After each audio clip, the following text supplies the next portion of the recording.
माझं नाव राजेश दत्तात्रय हजारे आहे. माझं वय 48 आहे. मी राहणार कोपरखेरणा इकडून. मला पॅरालिसिस होऊन 2.5 वर्ष झाले. मी बारगावी कामी असताना मला हा रोग पॅरालिसिस झालेला आहे. तेव्हापासून 2023 मध्ये झाला, 1 मार्च 2023 मध्ये झालेला हा पॅरालिसिस.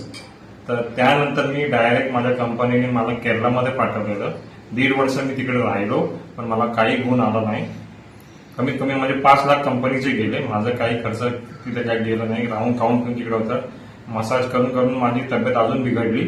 तर मी एवढीच आवाहन करतो की मसाज कोणी करू नये पॅरालिसिसमध्ये. त्याने नंतर मी असं भरपूर ठिकाणी फिरवून अख्खा भारत फिरलेला माणूस आहे मी. नंतर मी बिहारला गेलो, दरभंगाला गेलो, तिकडून नंतर मी कर्नाटकमध्ये बेळगावला गेलो, नागर मनोरीला 15 वेळा जाऊन आलेला माणूस आहे. मला काही गुण तिकडे आला नाही, कारण माझं मी DR लोहिया अॅक्युपंक्चर पण करून झालं 6 महिन्याचं, पण तिथे पण मला कुठे काही गुण आला नाही. नंतर मी इंदोरला पण जाऊन आलोय नेहा अरोरा वर्माकडे, जिथे ट्रीटमेंट खूप महाग आहे, खूप म्हणजे खूप महाग आहे. मला 1% पण परत तिकडे काही आलेला नाही. त्यानंतर माझ्या मित्रातून मला कळलं क्रांतिकारी पॅरालिसिस सेंटरमध्ये आपण जाऊन बघावं, एक लास्ट चान्स द्यावा, म्हणून इकडे आलो. मला इथे चांगला गुण आला. पायामध्ये खूप म्हणजे खूप मी सॅटिस्फाईड आहे. खूप हलका झालाय. कारण या डॉक्टरना खरंच पॅरालिसिस काय आहे हे त्यांना माहिती आहे.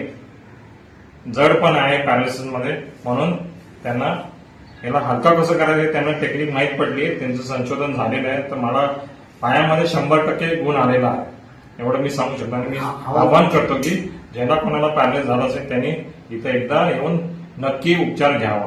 ही माझं मी एवढं आवाहन करतो. नमस्कार.